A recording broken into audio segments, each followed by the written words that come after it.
Aku keguguran. Suamiku umumkan punya momongan. Bab 8. Perasaan aneh. Terus terang, hati ini sakit. Dengan apa yang terjadi, aku tidak pernah menyangka kalau rumah tanggaku akan berubah seperti ini. Entah apa yang orang tuaku katakan jika mengetahui kenyataan ini. Aku menyusuri jalan. Bayanganku kembali mengingat bagaimana papa dan mama selalu berusaha mengingatkan untuk menerima pendamping hidup yang bertanggung jawab dan penyayang. Saat itu, aku sangat yakin kalau Mas Arif adalah pilihan terbaik yang mampu memberikan kebahagiaan. Apa kamu sudah yakin kalau Arif akan menjadi pendamping hidup terbaik untukmu? Tanya mama kala itu. Alia benar-benar sangat yakin, Mah. Jawabku dengan penuh semangat. Semuanya terserah kamu, Nak. Karena kamu yang jalanin. Kami sebagai orang tua hanya ingin agar kamu tetap bahagia. Papa menyerahkan keputusan kepadaku. Iya, Pak. Alia pasti akan bahagia bersama Kak Arif. Aku mengatakan apa yang kurasakan. Ternyata kebahagiaan yang kudapatkan dari Mas Arif hanya sementara. Dia dengan sengaja menorehkan luka yang sangat mendalam.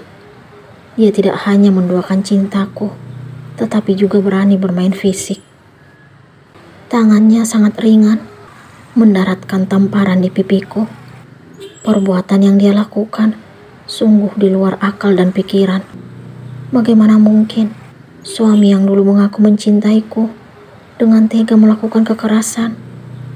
Dulu, dirinya sangat memanjakanku. Dia mengaku sangat bersyukur dan beruntung memiliki pendamping hidup sepertiku. Aku terharu dan tersanjung setiap mendengar pengakuan dan pujian yang keluar dari mulutnya. Terima kasih sayang, karena kamu bersedia hidup denganku, ucapnya setelah acara pernikahan kami selesai sambil menggenggam jemariku. Aku juga bersyukur memiliki pendamping hidup sepertimu, Kak. Malasku dengan yakin. Kok manggilnya masih dengan sebutan itu? Mulai sekarang panggil Mas ya. Dia memintaku mengubah panggilan untuknya. Rasanya masih canggung ya, Kak. Mas, sekarang kita berada dalam kamar yang sama. Kala itu, kami duduk di tempat tidur kamar pengantin yang telah dihiasi sangat indah. Iya sayang, tapi nanti juga pasti akan terbiasa. Hehe, iya Mas. Akhirnya malam itu, kami mengukir sejarah yang masih teringat hingga saat ini, di mana aku telah memberikan sesuatu yang paling berharga kepadanya. Dia sangat bangga karena aku telah menyerahkan jiwa dan raga hanya untuknya. Terima kasih sayang, karena kamu telah memberikan yang terindah untukku. Dia mendaratkan ciuman di dahiku setelah kami selesai memadu kasih. Itu sudah menjadi kewajibanku sebagai istri, jawabku dengan ikhlas. Ketika itu, aku tidak tahu kalau ternyata apa yang kami lakukan di malam pertama juga pernah dia rasakan bersama wanita lain hingga menghasilkan benih yang sekarang dia banggakan. Aku tidak curiga sama sekali karena dia terlihat seperti orang yang belum berpengalaman. Aku telah tertipu dengan tingkah lugu yang dia tunjukkan.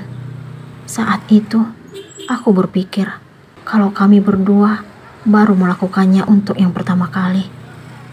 Aku terlalu polos hingga memberikan penilaian seperti itu terhadap dirinya. Rasanya indah ya sayang. Wajahnya terlihat berbinar kala itu. Apaan sih Mas? Aku tersipu malu. Ini pengalaman yang tidak mungkin terlupakan. Iya Mas.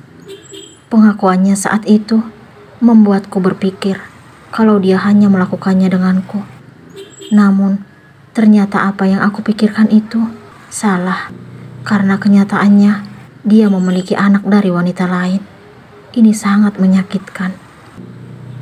Lamunanku buyar saat terdengar suara klakson dari pengendara lain. Ternyata aku sudah berada di perkampungan warga.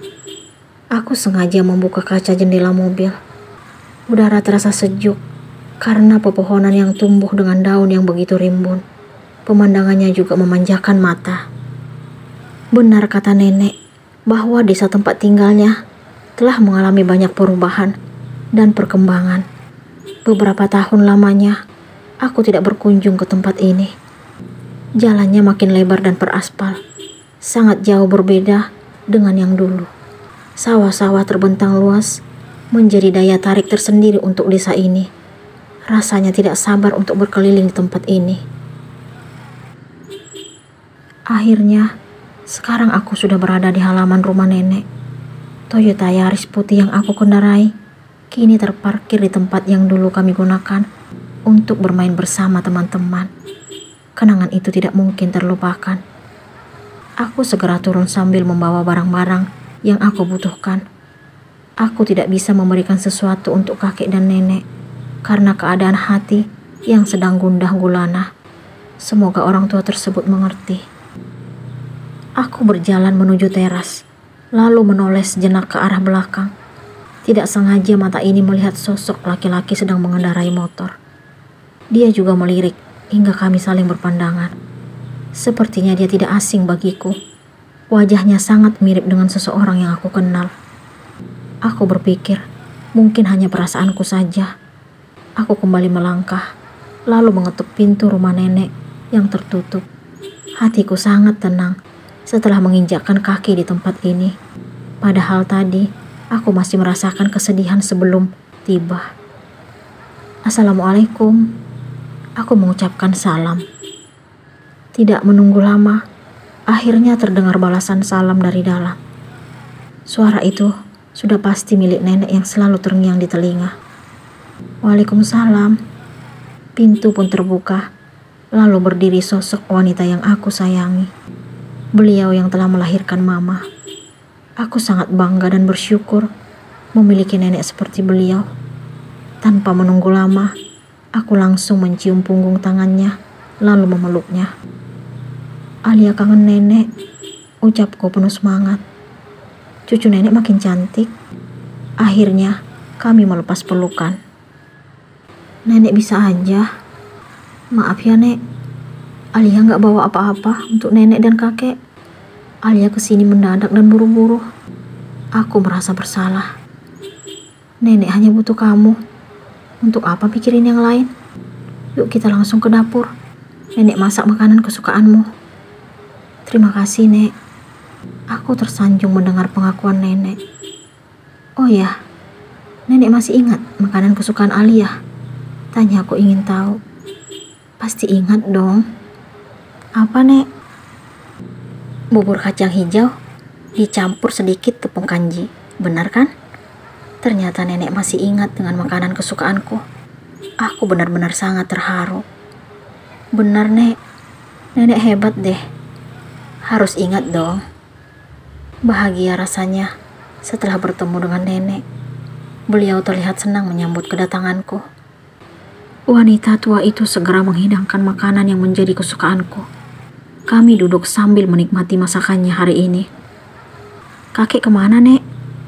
Tanyaku, karena tidak melihat kakek sejak aku tiba. Tadi sih bilangnya ke rumah Pak Mahmud. Nama itu mengingatkanku kepada teman masa kecil. Ada perlu apa kakek ke sana, Nek? Aku kembali bertanya. Kakek dan Pak Mahmud kerjasama dalam usaha ternak leleh. Di mana, Nek? Pengen lihat. Aku bersemangat. Sekarang habisin makannya. Terus istirahat. Nanti sore nenek temenin kamu keliling kampung. Baik, Nek. Perintah dilaksanakan. Ucapku sambil mengangkat tangan, memberi hormat kepada nenek. Dari dulu kamu gak berubah ya? Nenek mengusap rambutku. Alia gak mungkin berubah jadi orang lain, Nek. Tapi kenapa nasib kamu seperti ini, Nak? Maksud nenek? Aku tidak mengerti arah pembicaraan orang tua tersebut. Nenek sudah tahu semuanya. Suamimu menikah lagi karena kamu tidak bisa memberikannya keturunan. Ternyata nenek telah mengetahui penderitaanku.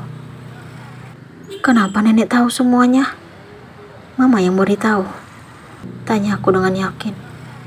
Iya nak, nenek tidak pernah menyangka seberat ini cobaan yang kamu hadapi. Ini sudah menjadi jalan hidup Alia, Nek. Alia berusaha untuk tetap ikhlas, walaupun akhirnya nggak kuat hingga meninggalkan rumah suami. Aku sangat sedih karena nenek juga merasa prihatin dengan apa yang terjadi terhadapku. Semua wanita pasti tidak akan rela jika harus berbagi suami dengan perempuan lain. Nenek yang usia pernikahannya sudah lama, tetapi tetap masih saling setia menjalani kehidupan rumah tangga bersama kakek. Begitu juga dengan papa yang sangat mencintai dan menyayangi mama hingga Kak Radit dan aku dewasa. Aku belum pernah sama sekali melihat pertengkaran terjadi di antara mereka. Kedua orang tua itu selalu romantis, walaupun usia tidak muda lagi. Pun dengan Kak Radit dan Kak Ayu menjadi pasangan yang sangat aku banggakan. Anak sulung mama dan papa itu sangat jelas menunjukkan rasa cinta dan sayang yang dia miliki untuk sang istri. Kebahagiaan itu makin lengkap dengan kehadiran buah hati mereka. Hanya aku yang tidak mampu menjaga cinta Mas Arif hingga dia membagi kasih sayangnya kepada wanita lain. Aku harus menerima kenyataan pahit untuk berbagi suami dengan perempuan yang telah melahirkan anaknya. Aku tidak mengerti kenapa mengalami nasib seperti ini, tetapi aku tetap berusaha menerima kenyataan yang sulit diterima akal dan pikiran. Mungkin ini jalan hidup yang harus kuhadapi, walaupun terasa pahit. Semua itu kulakukan karena saat ini masih memiliki cinta untuk Mas Arif. Akan tetapi, aku tidak dapat memastikan bagaimana dengan hati ini ke depannya. Apakah akan tetap setia memberikan cinta hanya untuk Mas Arif? Sungguh, diriku tidak dapat terima dengan kekasarannya. Kamu kok diam? Tanya nenek hingga membuyarkan lamunanku. Maaf nek, aku berusaha mengembangkan senyuman di depannya. Oh ya, kamu masih ingat Chandra nggak? Nenek tiba-tiba mengingatkanku tentang laki-laki yang aku pikirkan kemarin. Chandra, teman masa kecil Alia yang sering berkunjung ke sini. Iya, Nek. Tanyaku dengan yakin dan penasaran. Iya, ternyata kamu masih ingat. Ingat dong, anak Pak Mahmud yang tampan. Tapi tampannya waktu masih kecil. Nggak tahu kalau sekarang. Kenapa nenek tiba-tiba ingat dia? Tanyaku kembali. Sekarang dia di sini. Aku tidak tahu kenapa hati ini berdebar. Yang benar, Nek? Tanyaku dengan semangat. Iya, dia baru beberapa bulan di sini. Setelah lulus kuliah, dia bekerja di sini. Dia guru SMP yang ada di kampung ini. Akhirnya, apa yang dia inginkan menjadi kenyataan.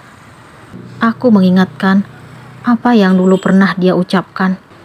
Dia akan kembali ke desa ini setelah menyelesaikan pendidikannya. Kenapa ngomong seperti itu? Tanya nenek. Dia pernah cerita ke Alia tentang cita-citanya, Nek. Kalau nenek boleh tahu, apa cita-cita masa kecil Chandra? Nenek tersenyum kepadaku. Setelah selesai sekolah dan kuliah, dia akan tetap kembali dan bekerja di desa ini. Nenek terharu dengan cita-citanya. Sangat mulia. Chandra yang dulu kukagumi, ternyata sekarang telah kembali. Apa yang menjadi harapan dan impiannya di masa lalu telah tercapai.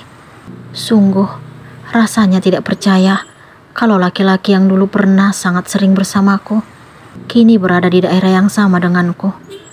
Salahkah aku jika saat ini kembali mengingat kenangan bersama dia?